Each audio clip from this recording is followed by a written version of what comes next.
नमस्कार दोस्तों, कैसे हो आप लोग। इंडिया वर्सेस न्यूजीलैंड का फर्स्ट T20 मुकाबला ओडीआई तो हो चुका, जहां पर इंडिया न्यूजीलैंड 2-1 से जीत चुकी है। अब देखते हैं सूर्य कुमार यादव जो अभी तक बेहतरीन कैप्टेंसी के फॉर्म में है, तो ये कैप्टेंसी का फॉर्मूला उनका कंटिन्यू चल रहा है, यानी विनिंग उनकी किस तरीके से चल रही है, इस पर हम लोग थोड़ा सा देख लेंगे, बात कर लेंगे। बट आज वो कौन से बड़े प्लेयर हैं जिन पे हम रिस्क ले सकते हैं, वो कौन से प्लेयर हैं जिसको सब लोग नज़रअंदाज कर रहे हैं, उसके ऊपर हम लोग नज़र रखेंगे। पैटर्न क्या कहता है, वहाँ पर किस तरीके से जो वेन्यू है वो किस तरीके से परफॉर्म करता है, सारी चीज़ों पे अच्छे से हम लोग बात करेंगे। चलते हैं सीधा स्क्रीन पर। देखिए, फर्स्ट T20 मैच है, 21 जनवरी आज है, और आज 21 जनवरी इसलिए भी है क्योंकि आज जो है आपको सुप्रीम कोर्ट का जो सुनवाई है 21 जनवरी यानी आज, तो 2 बजे सुनवाई होगा। 3 से 4 बजे के बीच में पूरा अपडेट क्या है वो उसकी वीडियो मैं आप लोगों को अपलोड कर दूंगा, देखिएगा जरूर। क्या होता है फैंटेसी के बारे में हम लोग उस पर बात करेंगे। बट फिलहाल आइए चलते हैं सीधा मैच के ऊपर, जो कि विदर्भ क्रिकेट स्टेडियम नागपुर के अंदर होने वाला है। इंडिया वर्सेस न्यूजीलैंड का फर्स्ट मुकाबला है, देखते हैं क्या होता है। अब देखिए यहाँ पर जो पिच है, किस तरीके से पिच है। पिच जनरली बैलेंस्ड है, बैलेंस्ड पिच है। यहाँ पर बैट्समैन बॉलर सबको बराबर बराबर हेल्प मिल रहा है। कोई भी ऐसा नहीं है कि सिर्फ बैट्समैन को ही फेवर है या सिर्फ बॉलर्स को ही फेवर है। सिचुएशंस के ऊपर डिपेंड करता है। टीम टॉस जीतकर बॉलिंग करने का फैसला ले सकती है। और दूसरी चीज़ ये है कि यहाँ पर बहुत कम मैचेज हुए हैं T20 के, ठीक है। वर्ल्ड कप के हुए हैं, बहुत पहले का हुआ है, 2016 2009 इस तरीके से मैचेज हुए हैं, ठीक है। 2022 जो सबसे लेटेस्ट मैचेस हुए हैं उसके रिकॉर्ड में आपको आज दिखाने वाला हूं। तो ओवरऑल ये समझिए कि बैलेंस्ड पिच है, हमें बैलेंस्ड टीम ही यहां पर बनाना है। अब अगर हम बात करें इंडिया के साइड से पॉसिबल प्लेइंग 11, तो देखिए अभिषेक शर्मा, संजू सैमसन दोनों ओपन करते हैं। ईशान किशन थर्ड नंबर पे आ सकते हैं, या फिर सूर्य कुमार यादव, ये रोटेशन चलेगा जैसे कि तिलक वर्मा के साथ चल रहा था। बट ऐसा भी हो सकता है कि ईशान किशन को ओपन करने के लिए भेजा जा सके। तो तीनों ही कंडीशन यहाँ पे थोड़ी सी उतार चढ़ाव अदला बदली हो सकती है, उस पर हमें नजर रखना होगा। इसके बाद हार्दिक पांड्या है, शिवम दुबे हो गया, रिंकू सिंह, अक्षर पटेल, हर्षित राणा, वरुण चक्रवर्ती, जसप्रीत बुमराह। तो इंडिया के साइड से ये पॉसिबल प्लेइंग 11 आज हमें देखने को मिल सकता है। आइए बात कर लेते हैं पावर प्ले और डेथ की। पावर प्ले में जसप्रीत बुमराह पहला और तीसरा ओवर, हर्षित राणा दूसरा और चौथा, वरुण चक्रवर्ती पांचवा और हार्दिक पांड्या छठा ओवर करते हुए हमें यहाँ पर दिखने वाले हैं। डेथ ओवर्स की बात करें, हार्दिक पांड्या 16 और 19 ओवर, वरुण चक्रवर्ती 17, हर्षित राणा 18 और जसप्रीत बुमराह 20वां ओवर करते हुए हमें दिखाई देने वाले हैं। ऐसा भी हो सकता है कि 19वां ओवर बुमराह से कराया जाए और 20वां ओवर पांड्या से कराया जाए, ये भी सिचुएशन हो सकता है। न्यूजीलैंड की तरफ से अगर हम बात करें तो यहाँ पे डिवॉन कॉनवे, रचिन रविंद्र दोनों ओपन कर रहे हैं। डैरिल मिचेल है, मार्क चैपमैन है। यहाँ भी 3 नंबर के सिचुएशन अदला बदली हो सकती है चैपमैन और डैरिल मिचेल में, बट डैरिल मिचेल हैं अभी। फिलिप्स है, जेविन निशम है, इसके बाद माइकल ब्रेसवेल और मिचेल सैंटेनर है, Kyle Jameson, Jacob Duffy and इश शोढ़ी। ये न्यूजीलैंड के साइड से पॉसिबल प्लेइंग 11 हमें आज के मैच में दिखाई दे सकता है। अब अगर हम बात करें यहां से पावर प्ले और डेथ में कौन कौन हो सकता है, तो पावर प्ले में जैकब डफी पहला और 5वां ओवर करते हुए दिखाई दे सकता है, काइल जेमिसन दूसरा और चौथा, ग्लेन फिलिप्स तीसरा और निशम छठा ओवर करते हुए दिखाई दे सकता है। इस शोड़ी पावर प्ले में 16वां ओवर, जैकब डफी 17 से 20 और निशम को 18, जेमिसन को 19वां ओवर मिल सकता है। ये सिचुएशन है पॉसिबल, ये पॉसिबिलिटीज है कि इस तरीके से होगा, बट ग्राउंड पर हो सकता है चेंजेस हो जाए। बट फिलहाल के लिए हमारे पास यही डेटा है। अब आइए बात कर लेते हैं इन डेटास के अकॉर्डिंग हम समझते हैं थोड़ा सा कि आज का मैच किस तरीके से जा सकता है। सबसे ज्यादा लोग फोकस किसके ऊपर किए हैं, वो कौन कौन से प्लेयर हैं जो फ्लॉप हो सकते हैं, वो कौन कौन से प्लेयर हैं जिसको लोग नजरअंदाज कर रहे हैं और हम उनको पिक करेंगे। आइए एक एक सिनारियो को समझते हैं। सबसे पहले देख लेते हैं ये Abhishek Sharma, Daryl Mitchell, Hardik Pandya, Mitchell सैंटेनर, Jasprit Bumrah और वरुण चक्रवर्ती। ये वो 6 प्लेयर हैं जो कि सबसे बड़े नाम हैं और जिसको लगभग हर लोग 80% लोग इनको सिलेक्ट करके लेके जा रहे हैं। बट सिचुएशन ये है कि यहां से मिनिमम 2 मैक्सिमम 3 प्लेयर ऐसे हैं जो कि आज के मैच में फ्लॉप होंगे, क्योंकि ये फ्लॉप होंगे तभी लोगों की टीम बेहतर बन पाएगी। और जब यहां से फ्लॉप होंगे तो ये वो प्लेयर्स हैं जहां पर इनमें से जो इधर से फ्लॉप होंगे 2 से 3 वो यहां से आएंगे, ठीक है। अब ये तो टीम है जो पूरा फुल सिलेक्शन वाली है, यानी कि सबसे ज्यादा जो लोगों ने सिलेक्ट किया है वो ये है। बट जो हमारे पास एज ए ट्रम्प प्लेयर की लिस्ट है वो ये है। अब इनमें से कौन कौन होगा इस पे हम लोग बात करेंगे। ये वो है जो सिलेक्शन वाइज, याद रखिएगा सिलेक्शन वाइज ये जो खिलाड़ी हैं इन लोगों को लोगों ने टीम में लिया हुआ है। यहां पर कैप्टेंसी का सबसे प्रबल दावेदार अभिषेक शर्मा है। दूसरा प्रबल दावेदार में आपके साथ है हार्दिक पांड्या हो गया, ठीक है, और मिचेल सैंटनर भी है, सूर्य कुमार यादव भी है, सचिन रविंद्र भी है। तो इन खिलाड़ियों को लोग सबसे ज्यादा सीवीसी में सिलेक्ट कर रहे हैं। हम एक एक चीजों को थोड़ा सा अच्छे से डिटेल में एनालाइज करेंगे। तो देखिए अगर यहां से हम बात करें सबसे पहले जो फ्लॉप की लिस्ट में, देखिए डैरिल मिचेल कंटिन्यू इंडिया के अगेंस्ट अच्छी पारी खेलते हुए आया हुआ है ओडीआई में। मुझे लगता है कि अगर रिस्क लेना होगा तो सबसे पहले हम लोग डैरिल मिचेल के ऊपर लेंगे। लेकिन अब कंडीशन ये है कि अगर बैट फर्स्ट आता है तो फिर कम चांसेज है, सेकेंड में थोड़ा सा सिनारियो बदल सकता है। सेकेंड इनिंग में फिर ऐसा होगा कि ओपन जो बल्लेबाज हैं वो ठीक ठाक परफॉर्मेंस कर सकते हैं, कॉनवे और सचिन रविंद्र। तो अगर दोनों ओपनर चल जाते हैं तो फिर उस केस में डैरिल मिचेल के फ्लॉप होने के चांसेस बढ़ जाते हैं। फर्स्ट इनिंग में कॉनवे के आउट होने के चांसेस ज्यादा होते हैं, इसलिए हो सकता है उस केस में ये चल जाए। क्लियर है। अब यहां से अभिषेक शर्मा को सीवीसी बहुत सारे लोग सिलेक्ट करके लेके जा रहे हैं, बट कम चांसेज है अभिषेक शर्मा का। हार्दिक पांड्या का रोल को समझते हैं। देखिए हमें रोल समझना है, सबसे पहले क्या करना है, रोल समझना है। रोल को समझते हुए हम यहां पर यह डिसाइड करेंगे कि किस खिलाड़ी के ऊपर हम लोग ज्यादा रिस्क लेंगे। हार्दिक पांड्या का हो सकता है कि इसका ओवर कट हो सकता है, क्योंकि देखिए हमारे पास ऑप्शन में कौन कौन है, बॉलिंग ऑप्शन में कौन कौन है, एक जसप्रीत बुमराह हो गया, इसके बाद हर्षित राणा हो गया, वरुण चक्रवर्ती हो गया, अक्षर पटेल हो गया, इसके बाद आपके पास है शिवम दुबे हो गया। इतने सारे खिलाड़ी जो हैं वो ऑलरेडी जो हैं अवेलेबल हैं, ठीक है। हो सकता है कि शिवम दुबे का ओवर जो है वो बढ़ जाए, अक्षर पटेल को मिले। हो सकता है ऐसा भी हो सकता है कि अगर स्पिन को थोड़ा सा मदद मिले तो फिर अक्षर पटेल, वरुण चक्रवर्ती और अभिषेक शर्मा को भी साथ में लगाया जाए, ये सिचुएशन हो सकता है। तो और हम बात करें अगर बैटिंग के लिहाज से देखा जाए तो अभिषेक शर्मा, सूर्य कुमार यादव, ईशान किशन, संजू सैमसन, ये 4-5 खिलाड़ी हैं, जो 4 खिलाड़ी जो कि इसके बाद शायद हार्दिक पांड्या को उतने बॉल खेलने का मौका ना मिले। मैं ये कह रहा हूं कि अगर सबसे पहले फ्लॉप होने का जो चांसेज है वो डैरिल मिचेल का है। हो सकता है कि हार्दिक पांड्या उतने पॉइंट्स ना दे पाए। इसके बाद तीसरे नंबर पे वरुण चक्रवर्ती, अगर सेकंड बॉल जाता है तो शायद हमें रिस्क लेना चाहिए। बहुत लोग लेके जा रहे हैं, सिलेक्ट करके लेके जा रहे हैं। अब डिपेंड करता है टॉस के टाइम पर, जो भी अपडेट होगा टॉस के टाइम पर कि कौन से स्पिन फ्रेंडली है कि नहीं है, वो सारा मैं टेलीग्राम पर आपको बताऊंगा और तब डिसाइड हो पाएगा कि वरुण चक्रवर्ती को हम टीम में सेलेक्ट करेंगे कि नहीं करेंगे। लेकिन इतना कंफर्म है कि मिनिमम 2 मैक्सिमम 3 प्लेयर यहां से फ्लॉप होने वाले हैं। अब आइए बात कर लेते हैं यहां से क्या क्या है। डिवॉन कॉनवे को सबसे ज्यादा लोग सिलेक्ट कर रहे हैं, अभिषेक शर्मा को, डैरिल मिचेल को, सचिन रविंद्र को, सूर्य कुमार यादव को, हार्दिक पांड्या, मिचेल सैंटनर, अक्षर पटेल, ग्लेन फिलिप्स, जसप्रीत बुमराह और वरुण चक्रवर्ती, ये वो प्लेयर्स हैं जिनको सबसे ज्यादा लोग सिलेक्ट कर रहे हैं। अब यहां पर हमें किसे किसे टीम में नहीं रखना होगा, किसे किसे रिस्क लेना होगा, किस किस के ऊपर। सबसे पहले तो बात कर लेते हैं कि जो ग्राउंड है उसके डायमेंशंस बड़े बड़े हैं, उसके जो डायमेंशंस हैं वो बड़े हैं, यानी कि इतना इजीली वहां पर 6 लगने वाला नहीं है। दैट मीन्स कि वहां पर स्पिनर्स को हेल्प मिलने वाला है, ठीक है, यानी कि स्पिनर्स जो है वो विकेट चटका सकते हैं। अब उस तरीके से देखा जाए तो अभिषेक शर्मा पर थोड़ा सा रिस्क है क्योंकि ये आड़े तिरछे मारते रहते हैं। दूसरा, सूर्य कुमार यादव 360 डिग्री है, तो मुझे लगता है आज इनको परफॉर्मेंस करना चाहिए। डिवॉन कॉनवे पे रिस्क है, इसके बाद रिस्क है। अब रिस्क किसके किसके ऊपर है फ्लॉप करने वाले, फ्लॉप वाले लिस्ट में सबसे पहले डिवॉन कॉनवे, डैरिल मिचेल, इसके बाद आपके सामने हैं ग्लेन फिलिप्स, वरुण चक्रवर्ती, और इसके बाद फिलहाल इसके बाद हमें अक्षर पटेल या फिर हार्दिक पांड्या, दोनों में से कोई एक के ऊपर हम लोग रिस्क ले सकते हैं। ये वो खिलाड़ी हैं जिनके ऊपर हम इस टीम में से सिलेक्शन वाइज इनको हटाकर किसी और को रखेंगे। लेकिन डिपेंड करता है, डिवॉन कॉनवे सेकंड बैट करेगा तो इंपॉर्टेंट हो सकता है, फर्स्ट बैट में उतना इंपॉर्टेंट नहीं हो पाएगा।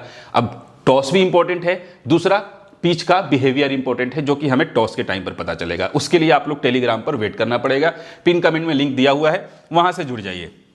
अब आइए बात कर लेते हैं, यहां से संजू सैमसन है, ईशान किशन है, ये दोनों खिलाड़ी। यहां से ये याद रखिएगा कि संजू सैमसन और ईशान किशन, ये अगर इंडिया फर्स्ट बैट करती है तो मुझे लगता है कि इन दोनों में से कोई एक आज आतिशबाजी कर सकता है। अभिषेक शर्मा पर सबकी नजर रहेगी, लेकिन आतिशबाजी करके निकल सकता है संजू सैमसन और ईशान किशन, और इसलिए हमें इन दोनों को सीवीसी ट्राई करना चाहिए एज अ रिस्की सीवीसी। याद रखिएगा, रिस्की सीवीसी में संजू सैमसन और ईशान किशन दोनों आते हैं।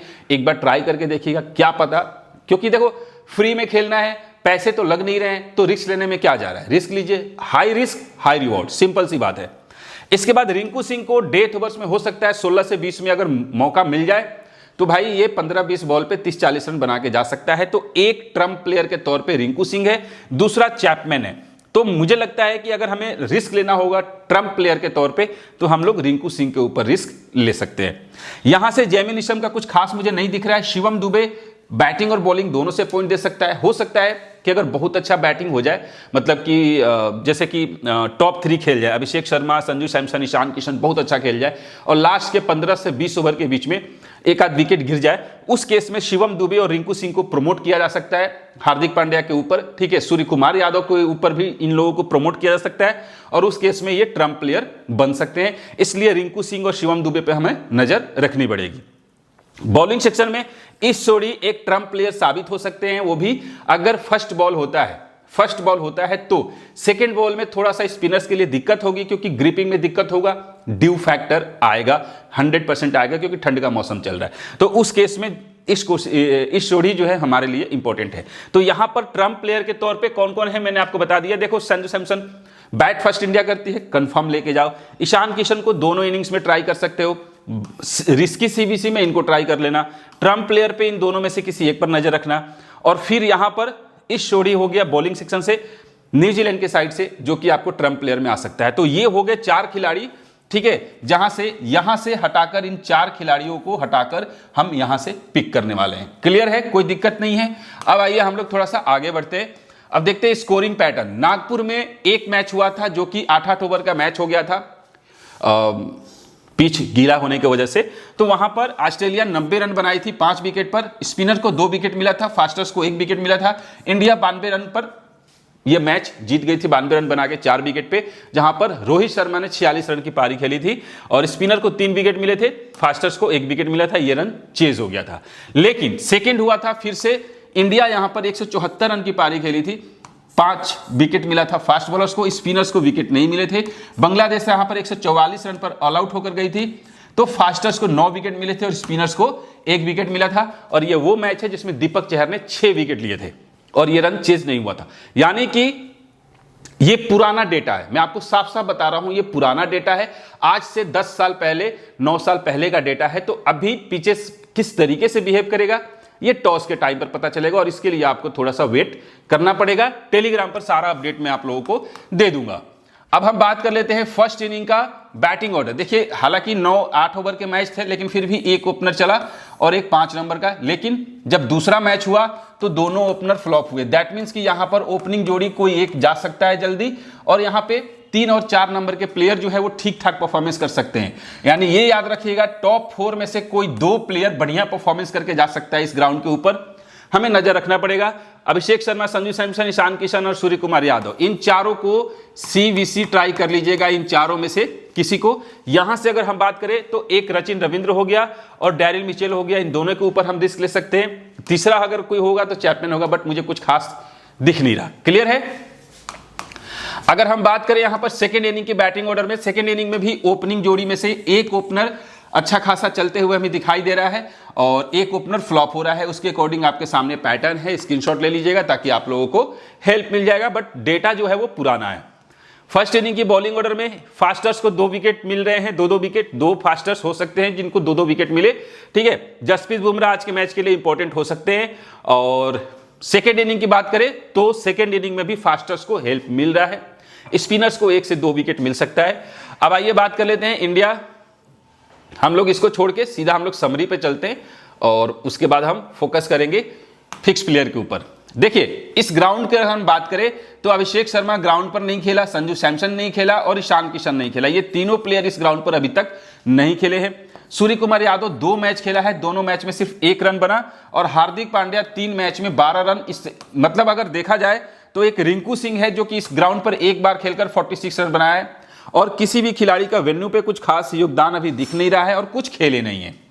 एज ए बॉलर अक्षर पटेल इस ग्राउंड पर 2 मैच में 5 विकेट लेके जा चुका है। शिवम दुबे को एक ही मैच खेला था जिसमें 3 विकेट मिला था, और जसप्रीत बुमराह को 3 मैच में 4 विकेट मिला है। तो एज ए बॉलर मैंने आपको क्या बोला, as a trump player Shivam Dubey को आप लोग यूज कर लेना। हार्दिक पांड्या का सिचुएशन देखो, हार्दिक पांड्या का हो सकता है कि ओवर्स कट हो जाए, हो सकता है, कुछ कह नहीं सकते।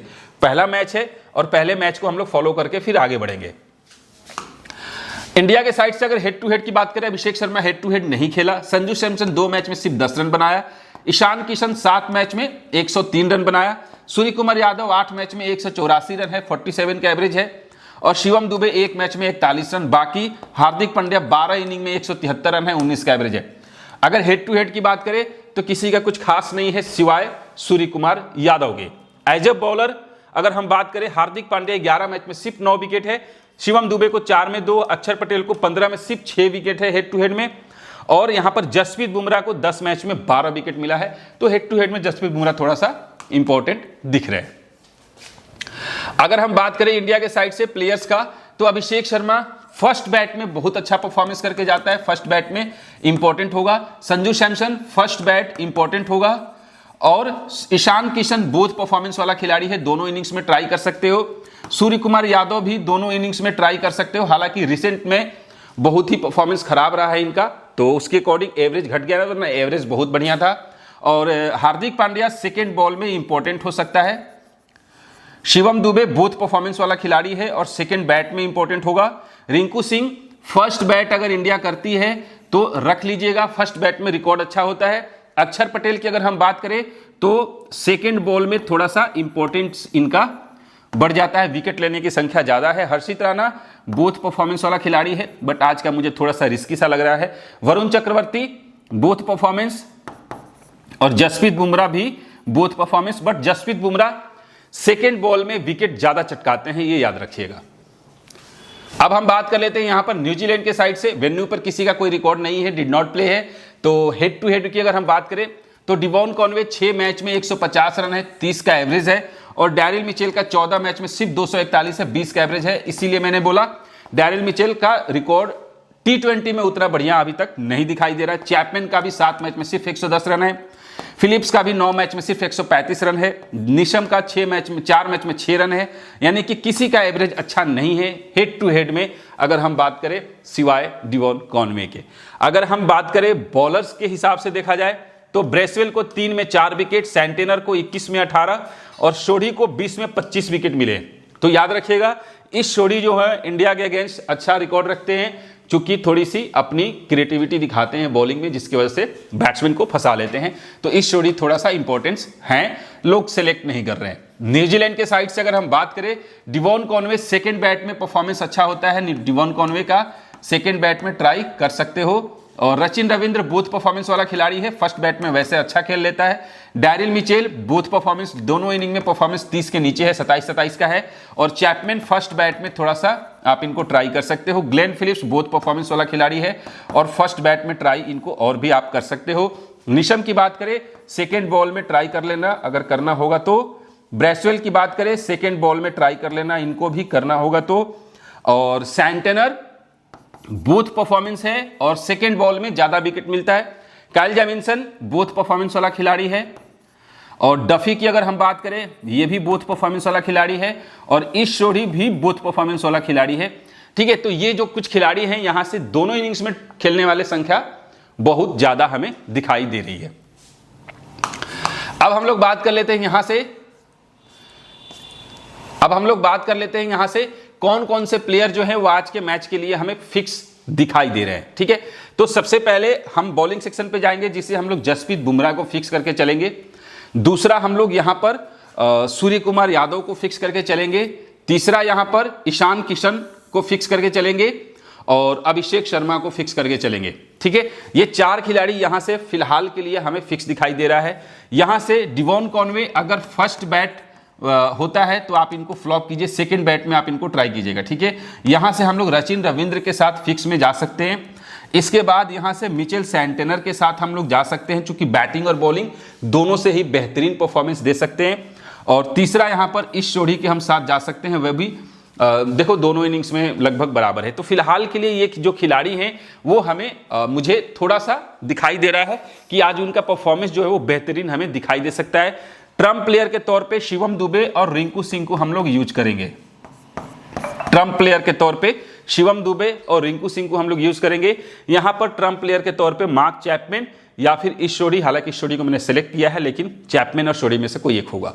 अब हम लोग बात कर लेते हैं थोड़ा सा कि सेफ कैप्टेंसी वाइस कैप्टेंसी में कौन है। सेफ में पहले नंबर पे आता है सीवीसी में आपके अभिषेक शर्मा, दूसरा आता है हार्दिक पांड्या सेफ सीवीसी में, तीसरा आता है सेफ सीवीसी में रचिन रविंद्र और डैरिल मिचेल। ये सेफ सीवीसी है जिस पर सबसे ज्यादा लोगों की फोकस रहेगी, जिसको सबसे ज्यादा लोग सेलेक्ट करेंगे। ठीक है, अब हम बात कर लेते हैं कि रिस्की सीवीसी कौन हो सकता है, रिस्क किसके किसके ऊपर हम लोग ले सकते हैं आज के मैच में।